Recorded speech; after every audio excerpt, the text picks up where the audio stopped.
Bonjour à toutes et à tous. On est très heureux de vous présenter notre nouvelle chaîne YouTube Designer de Bonheur.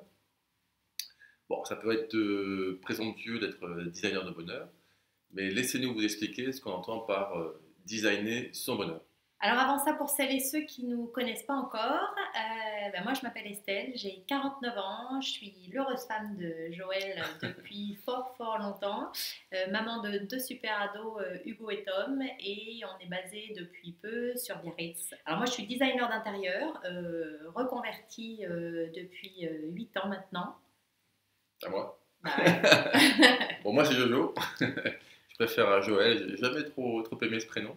J'ai 48 ans, bon, je sais, je suis un peu plus jeune que ma femme. Je suis un homme heureux auprès d'Estelle, donc depuis bientôt 30 ans, ici, ouais. Et aussi papa des deux mêmes ados en super forme. Après une vie de chef d'entreprise bien remplie, notamment dans l'immobilier en Nouvelle-Calédonie.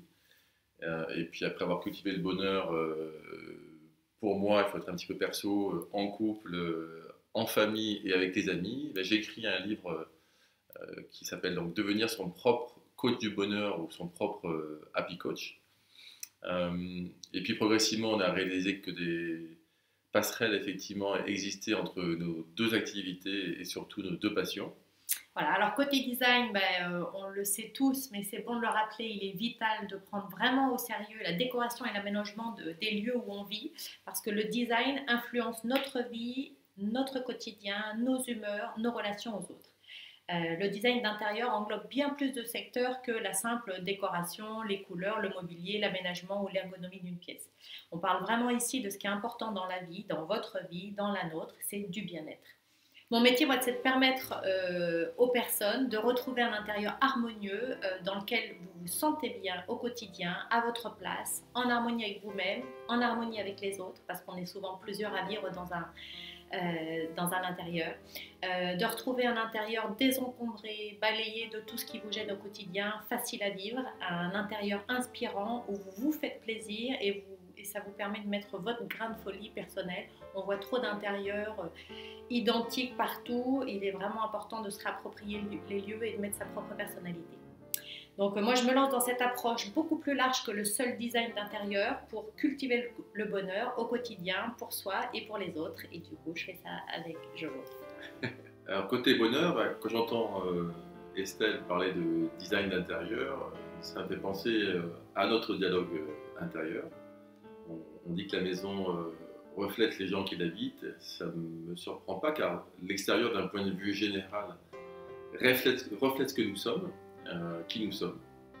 Et je suis convaincu que nous avons tout en nous pour mettre en œuvre ce qui nous apporte le bonheur.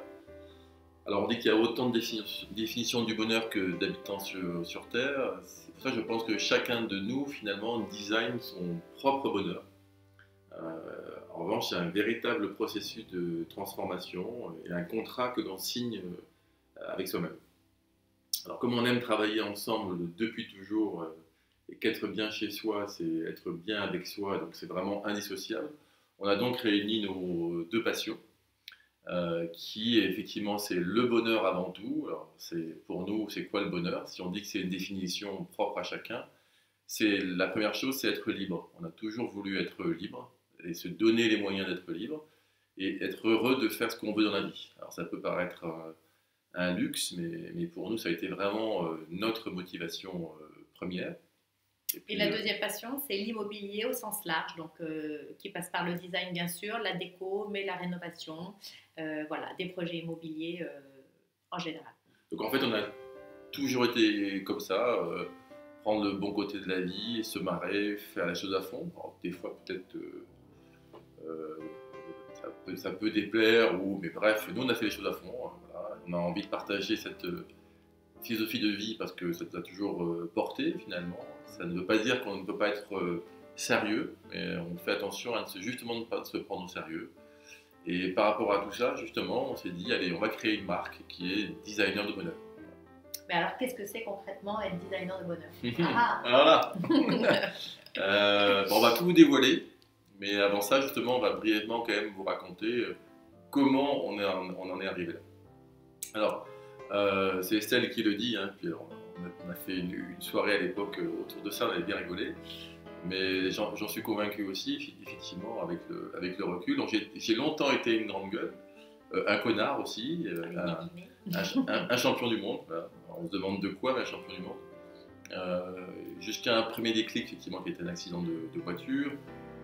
Un autre qui était une opération d'une hernie discale à 27 ans, et qui m'a fait justement réaliser qu'il y avait peut-être autre chose dans la vie que ma fameuse grande gueule. Et donc j'ai énormément lu, de nombreux bouquins.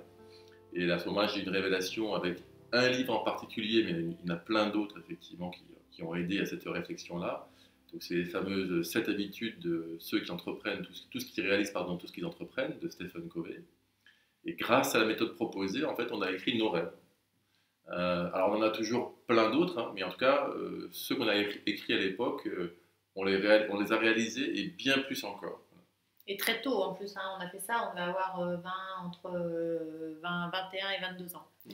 Mais c'est facile à dire maintenant parce qu'avec le recul, quand on est arrivé à Nouméa avec nos 2 sacs à dos, on avait 30 ans, on n'avait pas encore nos garçons, on avait 6 mois d'autonomie financière, on était parti au bout du monde, voilà, par choix de vie, mais effectivement, on n'était pas hyper fiers. Mais ce qui a fait vraiment la différence, et contrairement à ce qu'on pourrait croire, c'est qu'on avait vraiment tout écrit. On avait préparé notre départ, on avait écrit nos objectifs. Et voilà, ça montre vraiment la puissance de l'écriture. Donc oui, on avait en effet écrit nos rêves et surtout ce qu'on ne voulait pas. On s'est vraiment concentré sur ce qu'on voulait. Donc c'est vrai que c'est un travail, c'est vrai qu'on parle d'un processus de transformation, parce qu'il y a le côté individuel et ensuite le confronter ou trouver ses rêves qui vont plaire, entre guillemets, mais c'est ça, au couple quelque part, et ensuite à la famille, mais on en parlera un peu plus tard. Et à l'époque, si on n'avait pas écrit nos rêves grâce à cette méthode bien précise et d'une puissance phénoménale, on est convaincu maintenant, c'est vrai que c'est le recul, qu'on n'en serait pas là aujourd'hui. Alors nos rêves, c'était quoi justement, à quoi correspondent nos rêves? En tous les cas, quand on les a écrits et on les a régulièrement remis à jour, ça veut dire que, une petite astuce, rien n'est figé évidemment, il faut bien démarrer par quelque chose, et donc on a écrit à l'époque nos rêves, qui étaient de partir vivre en Nouvelle-Calédonie, qui était de faire un tour du monde en famille et finir notre vie sur un bateau. Alors, il ne nous reste plus qu'à finir notre vie sur un bateau, un catamaran dans le Pacifique. Bah, pas trop vite, quoi. Parce qu'on n'est pas non plus pressé de finir notre vie, quoi. Voilà, on a encore un peu le temps, effectivement. Et l'idée, c'est ça, effectivement, le dernier objectif, mais encore une fois, on a le temps, c'est ce catamaran dans le Pacifique avec nos potes en Calédonie et pourquoi pas trop loin d'un vignoble à Rangiroa, il me semble, en Polynésie. Voilà. Mais effectivement, on a encore un peu de temps. Surtout que là, pour l'instant, on a Biarritz. Alors, ça a été effectivement 15 ans d'une telle intensité en Calédonie. C'est un territoire du bout du monde là, qui nous a tant donné. Nos 2 garçons sont nés là-bas, sont nés à Nouméa. On a un groupe d'amis incroyable. On a eu des expériences, des jobs qu'on n'aurait pas pu imaginer, mais surtout qui nous ont aidés et permis notre liberté. Et puis, effectivement, notre projet de tour du monde. Alors, à l'époque, on s'est organisé, on a prévenu tout le monde longtemps à l'avance. Ça a même fait marrer pas mal de gens. Des années avant, on leur disait qu'on allait partir en tour du monde. Ouais, ils nous disaient, ouais, c'est ça, ouais. Et puis, quand finalement on est arrivé à fin 2015 et qu'on a passé le dernier Noël en Calédonie, maintenant avec le recul, on peut dire dernier, parce qu'à l'époque, on devait rentrer en Nouvelle-Calédonie. Eh bien, c'est devenu réel pour les autres. Et on avait vraiment tellement préparé ça que pour tout le monde, c'est devenu une évidence. Donc pendant ces 2 ans de voyage, on s'est tellement marrés tous les 4, malgré les peurs en bus, en avion, à survoler la cordillère des Andes avec des vols qui tapaient dans tous les sens pendant plusieurs heures. Le tremblement de terre en Équateur, on s'en rappellera longtemps justement, parce que bien sûr, on était au 11e étage et puis quand il y a eu le tremblement de terre, on est descendu par l'ascenseur, hein, normal. Des cours de surf au Costa Rica, là, en famille, c'était top. Les débuts en kitesurf au Brésil par 35 nœuds de vent où on a bien galéré, mais bon, on s'est bien marré. Voilà, la descente en VTT du Chimborazo, qui est un des volcans les plus hauts du monde, justement en Équateur, c'était complètement ahurissant comme ambiance. On était tous les 4 suivis par un gars en 4x4, là, puis on a fait que descendre. C'est pratique.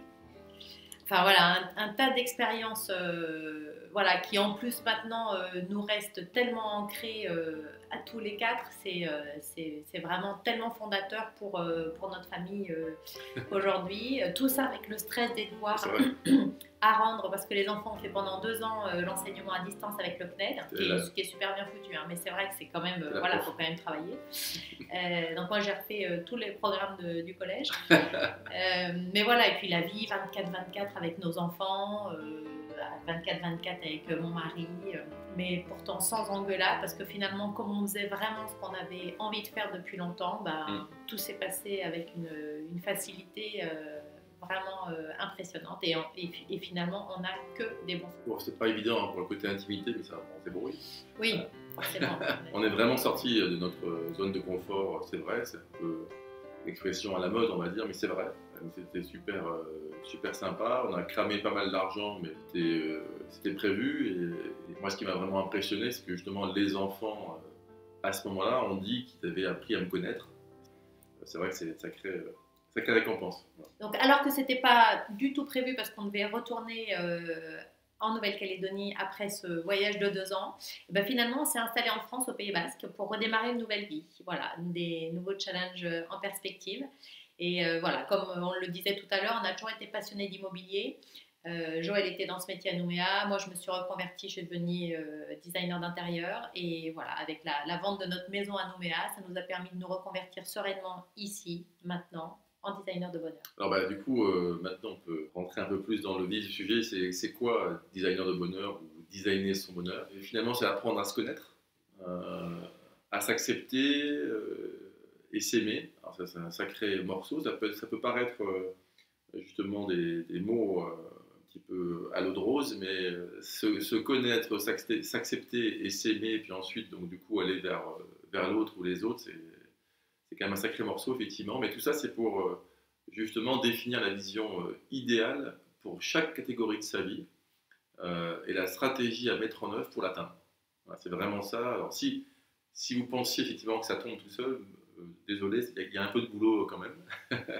Donc, les catégories, par exemple, c'est quoi? C'est définir sa vision idéale de son corps par rapport justement au sport qu'on veut pratiquer, donc finalement sa santé, son couple, sa relation amoureuse, voilà. Sa relation avec ses enfants, le côté financier, et ça. Bien sûr la carrière, le boulot, le côté spirituel, peu importe comment on aborde le sujet, mais quelle relation on a avec l'invisible, on va dire.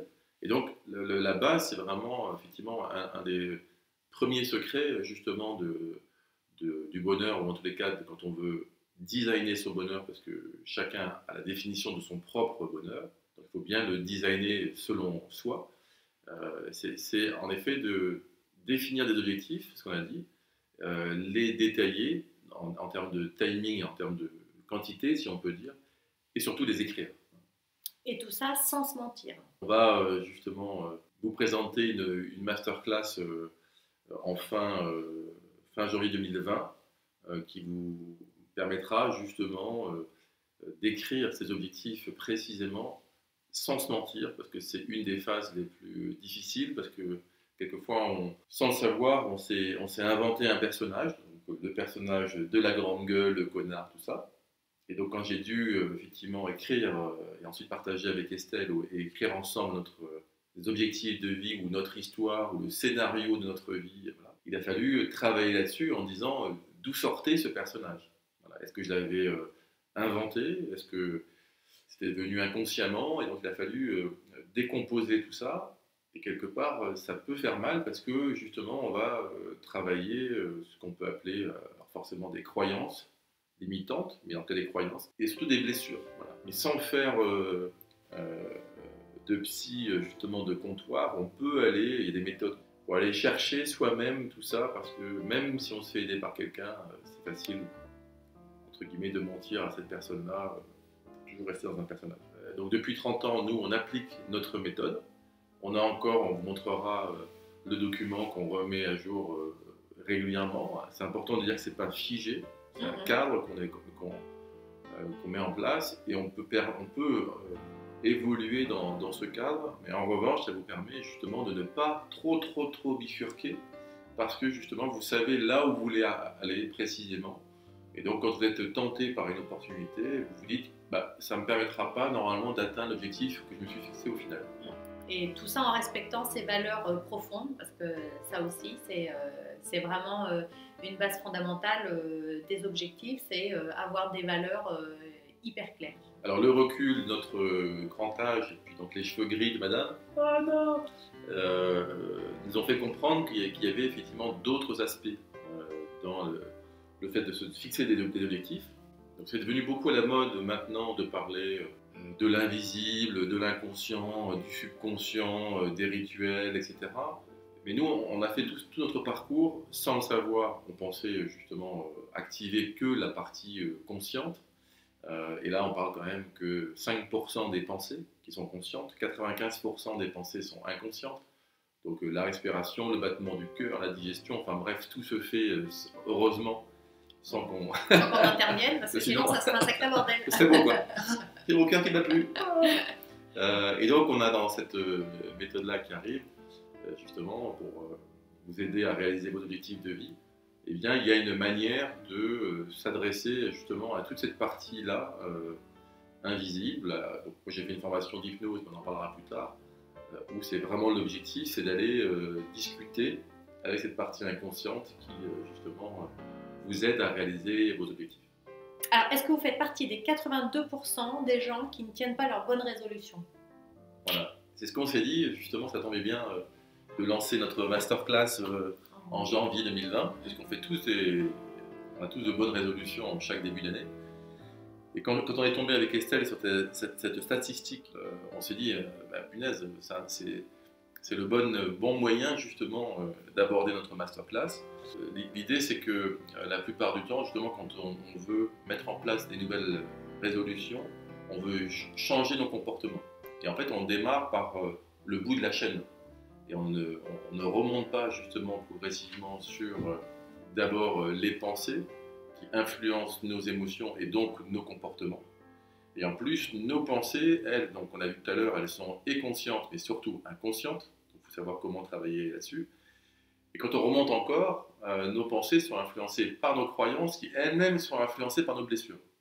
Donc c'est vrai que si on reste uniquement sur la partie comportement, eh bien, quelque part, il faut être capable justement d'aller travailler cette chaîne-là, qui, encore une fois, nos pensées sont influencées par nos croyances et par nos blessures, et elles-mêmes influencent nos émotions, qui influencent notre comportement. On est vraiment cette chaîne-là. Et donc, du coup, on fait ce qu'on, effectivement, travaillera ensemble. Donc là, tu es bien en train de dire que tout part de nos pensées. Oui. Tout par nos pensées, et elles sont influencées, ces pensées-là, par nos croyances, les fameuses croyances qu'on dit limitantes, avec je ne suis pas capable de faire ça, c'est pas pour moi. Donc moi, par exemple, je ne suis pas aquatique. C'est bizarre. C'est bizarre. Voilà, toutes ces croyances-là qui viennent souvent d'une expérience qu'on n'a pas osé répéter parce qu'on a eu peur. Voilà. Donc ça, on l'abordera très précisément. Et donc, effectivement, la méthode qu'on propose, notre leitmotiv qu'on applique depuis des années, quelque part, parce qu'on a besoin de personne pour être heureux, en tout cas de savoir ce qui nous rend heureux. Voilà. Il faut juste appliquer des règles, une méthode pour y arriver. Et donc, c'est ce qu'on vous propose, justement, avec notre recul.